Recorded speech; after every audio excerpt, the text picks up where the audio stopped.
Denise Cornejo buhay prinsesa sa loob nagbilibid. Viral na viral ngayon sa social media ang totoong kalagayan di umano ni Denise Cornejo sa loob ng bilibid, may sarili pa raw umano itong masahista at buhay prinsesa. Nagkaroon nga ito di umano ng special treatment.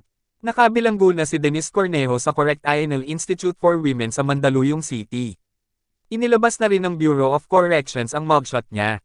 Pero may mga nagdududang baka hindi si Denise ang babae sa mugshot na inilabas ng Bucor dahil para sa kanila ay iba ang hitsura nito. Pero malaki ang posibilidad na nagbago nga ang hitsura niya dahil wala siyang makeup sa mugshot.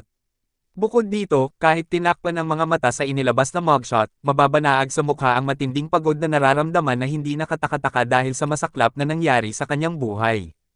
Makikita sa unang mugshot ni Denise, nakuha noong 5 ng Mayo taong 2014, at sa pinakabagong mugshot niya, nakuha nito lamang 2 ng Mayo taong 2024 na pareho ang kanyang tangkad, ilong at labi, kaya walang dahilan para mag-alala ang netizens na nagdududa.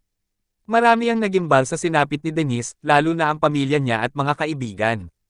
Kaya isang araw matapos siyang hatulan ng korte ng Taguig City ng habambuhay na pagkabilanggo, kaugnay ng kasong serious illegal detention for ransom na ikinaso sa kanya ng komedyante at TV host na si Vong Navarro, hindi pa nagbibigay ng pahayag ang kanyang mga kamag-anak at tagapagtanggol.